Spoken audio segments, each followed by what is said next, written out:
So I am Adi Abudu here with. Mark Barker. Yeah. Sorry, can you spell that for the record, please? Markbarker. And we are here at West London Film Studios on the 9th of December. It is now 11 o'clock, and this is an oral history interview about Southall, South Asian film history. So I'd like to start about just can you tell me a little bit about your background? Born in Hillingdon Hospital, lived in Montague Road in Southall from 63 till 96. I lived with my parents. I was the last of 8 children. So like all my brothers and sisters were sort of like almost different generation, almost. And I went to Clifton Road School, and then I went to Featherstone Road School. I had various jobs in Southall, mostly working in Southall. Like I worked at Scotts Road Post Office in Scotts Road for about 13 years or so, and I've worked in various places around Southall. So, and then I moved to Birmingham. So. Earliest memories, around 5 years old. We used to have a man come along. He owned and bred pigs. And he used to come along and collect all the scrap waste food that we used to put in these bins. He used to come along, take the bins, empty them into other bins, and then take them off to feed the pigs. That's about the earliest memory I've got of that sort of thing. But I can remember going swimming in the recreation ground in Southall when the swimming pool was out. I remember doing that when I was about 8 or so. I was in the wrong year at school for a year. I started school at 5, and they put me in with 4-year-olds, and it weren't until I was 7 years old that they realised I'd made a mistake on my age, because I got into an argument with someone over ages, and the teacher heard me and said, "Well, you can't be that age if you're in this class." And when they come to look into it, I was in the wrong class. So. But apart from that, there's various things. I mean, I remember paraffin heaters rather than central heating, coal fires instead of central heating, where you walk down the road and see all the smoke coming out of the chimneys and that sort of thing. Can you remember how people spoke that back then? Like, what was the slang? It's not really much different from it is, well, the way I speak, basically. The way I talk is similar to the way that everyone spoke then. Did you ever visit any of the cinemas in Southall? I actually I went to 2 of the 3 main ones. The Dominion I went to, and the Odeon at the end. I went to those when they were English, showing English movies and Saturday morning pictures and whatever. The other one I only went to when they was having Asian movies, because they had changed to Asian movies by then. But I went to all 3 eventually, like watching Asian movies as well as English ones. Well, I remember sneaking in at times, but that's mainly the Dominion because we could sneak in there. So, but not only that, I mean, we used to go in there and like go with friends. So if we didn't understand the actual language of it, a friend of mine, I always had a friend there who could translate and tell me what's going on. But most of the Indian films are very visual, so you've got a rough idea of what the movie is about, even without even not knowing the language. A lot of the time, you can tell what the film is about because of the action and everything else, and the songs extra. Songs are the bonus. Well, I remember sneaking in at times, but that's mainly the Dominion because we could sneak in there. So. But not only that, I mean, we used to go in there and like go with friends. So if we didn't understand the actual language of it, a friend of mine, I always had a friend there who could translate and tell me what's going on. But most of the Indian films are very visual, so you've got a rough idea of what the movie is about, even without even not knowing the language. A lot of the time, you can tell what the film is about because of the action and everything else. And the songs extra. Songs are the bonus.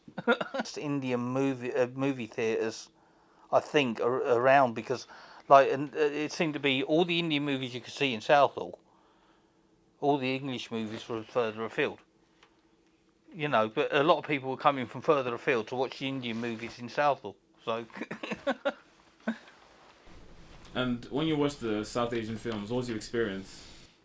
I used to like them. There's a lot of action in them. Sometimes the songs got a bit boring, but that might be just from my perspective, because I mean, the music I listen to. But a lot of the action was good. So there was one film I had in particular that was my favourite. I think it's called Abdesh or something like that. And a guy drove this Capri into like his living room. You know, he had a big door thing that came straight through, and he actually parked the car in the front, like in his living room, sitting on this sofa talking to someone. I'll never forget that film. We had a place around the corner from where I used to live. There's a guy there. When videos first started, he used to do video films there. He did have a lot of the ones that weren't allowed. The not the X-rated, not on about X-rated, like sexual, and I'm on about the horror ones. They were on the naughty list. But as soon as he found out they was on that list, he actually got rid of them. He said there's a guy who ended up collecting them, and he sold most of them to him. But we used to get various movies from there. Just movies of the day, really. You know, on VHS. I used to watch a lot of the TV series, like 40 Towers and stuff like that, and you know, or Steptoe and Son, and that sort of thing. But he used to have all the latest movies there, and you know, my brother used to get a lot of them out, so I didn't have to pay for them. So that helps. Did you watch any South Asian films on VHS or just? No, not at home. No. If I went to a friend's house, sometimes we'd be watching one. But not so much at home. My parents were very old-fashioned, because, like, when I was born, my mum was 40. I think my dad was 45. My dad had been had served during the war and all the rest of it, and my mum was like a housewife. But they were very old-fashioned.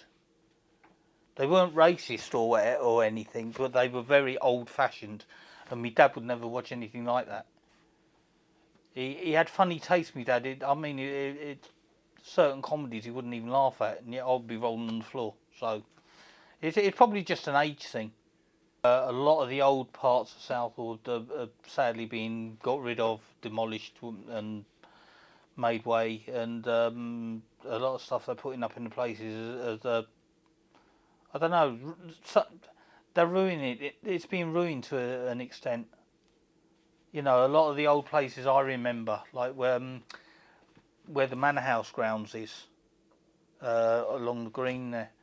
I mean, there used to be an old cottage hospital at the end of that, and next to that, that has been knocked down and been rebuilt as something, I think, flats.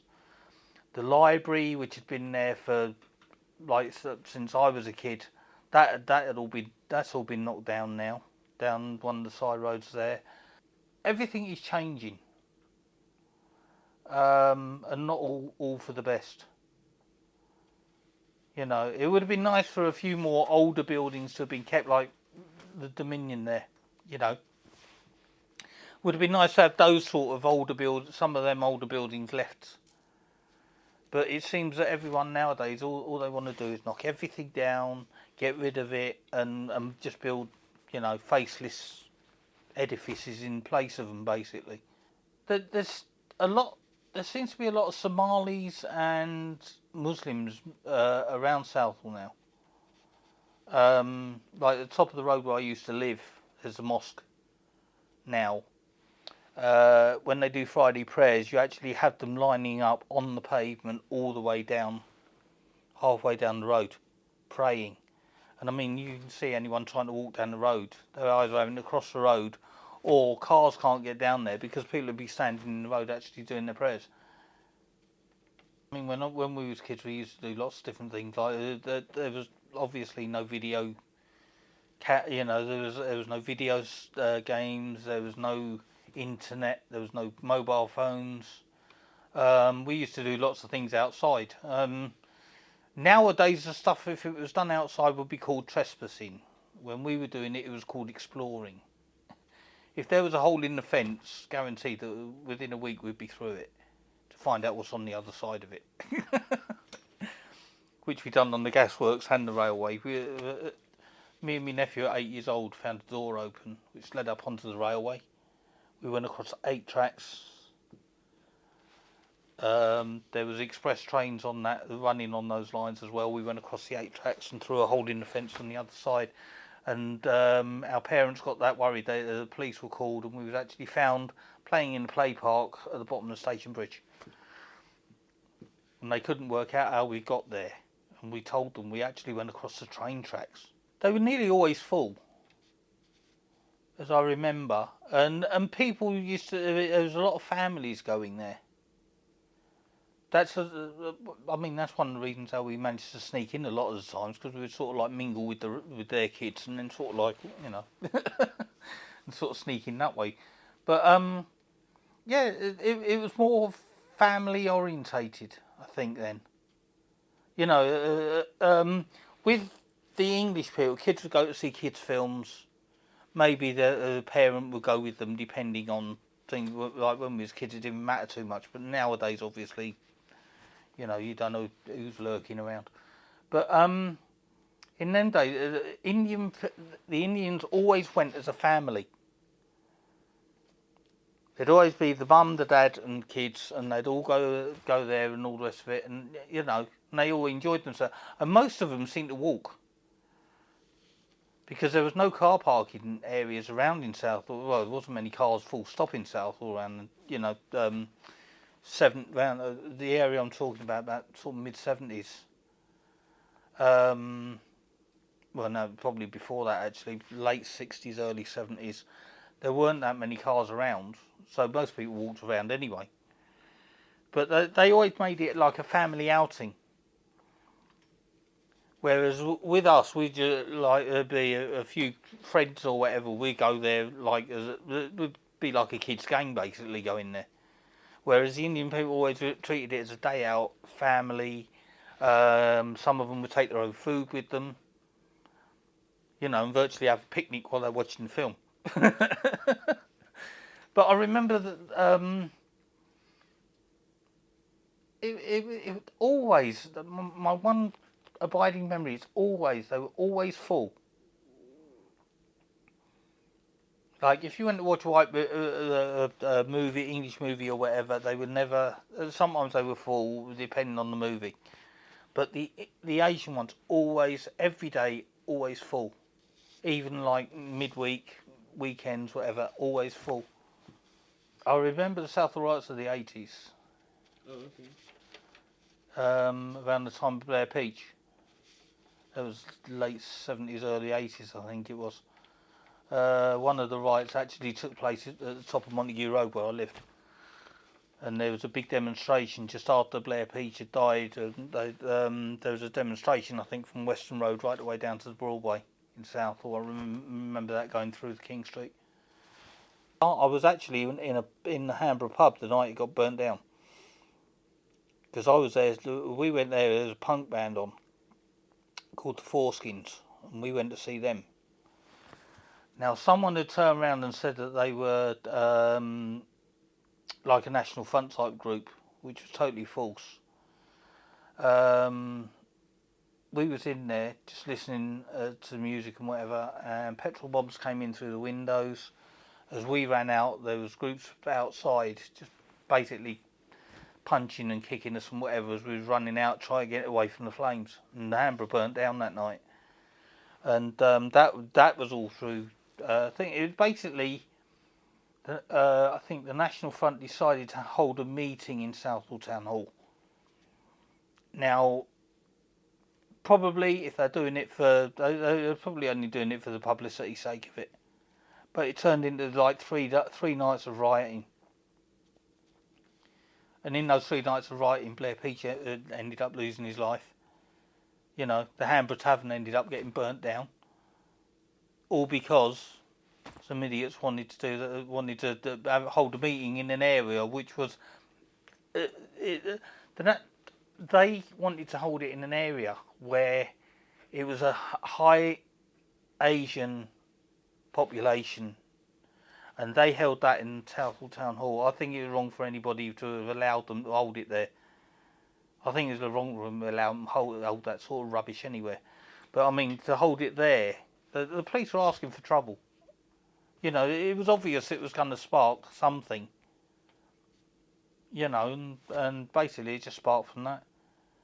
So I can remember various things going on. There was a police van got attacked in the King Street. They got a big concrete bollard thing, threw it straight through the windscreen.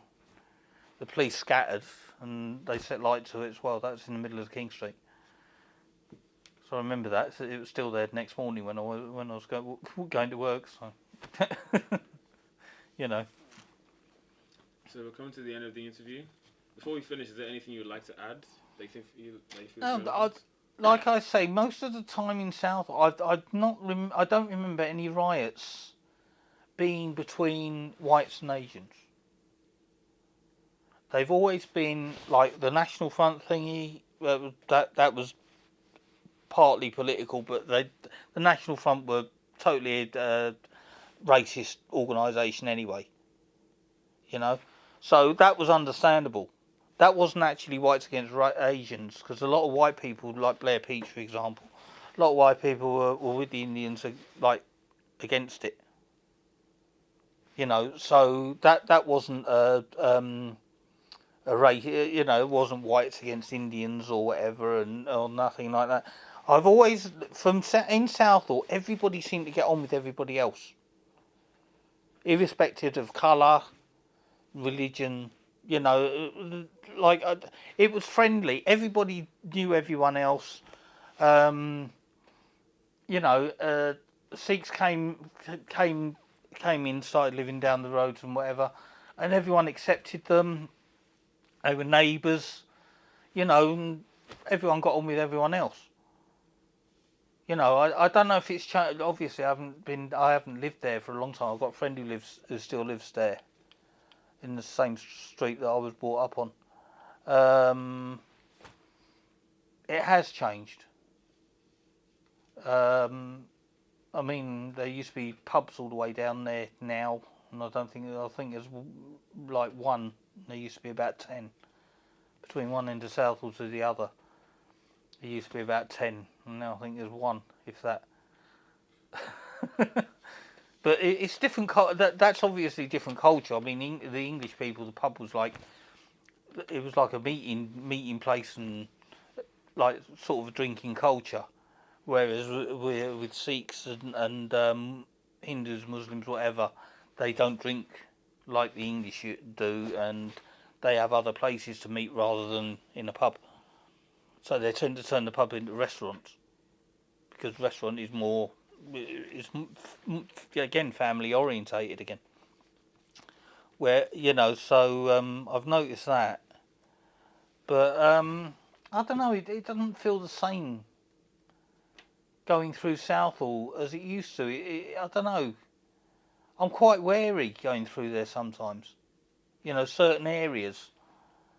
Like I say, still got to visit friends there. But it has changed quite. It's changed a lot, but it's hard to put your finger on why. It doesn't feel the same.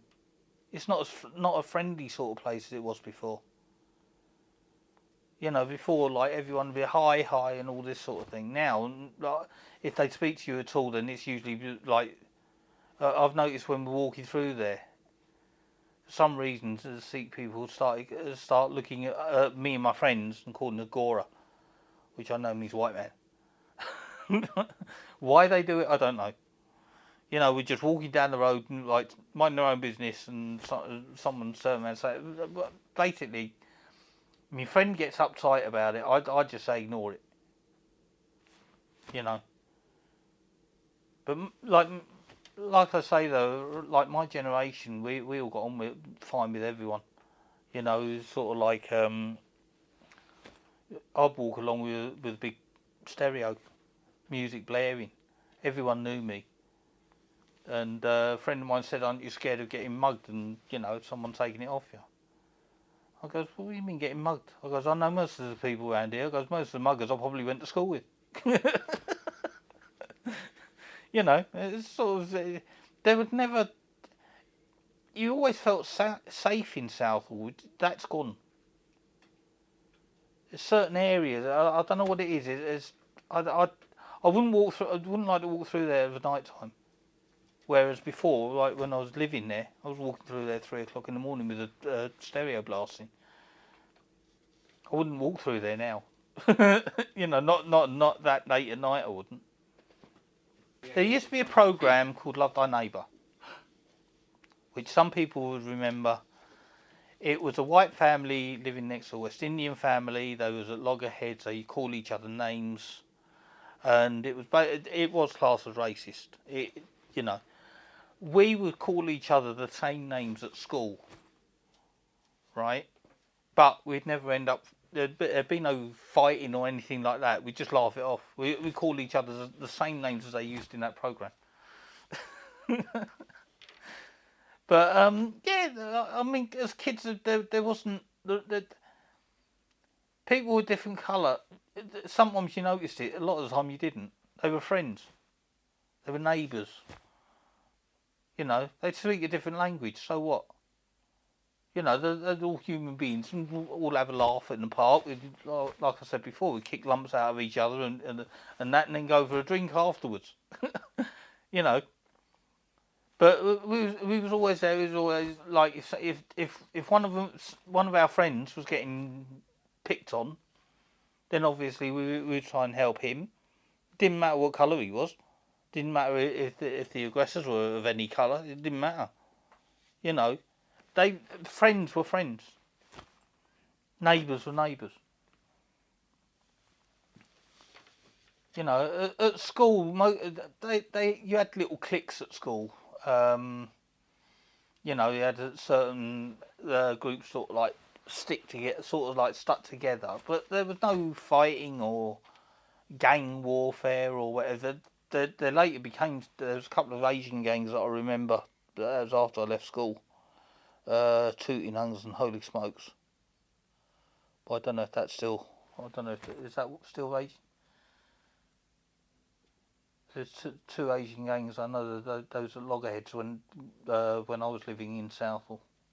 But everyone was happy. Everyone was joyful. It didn't matter what colour you were.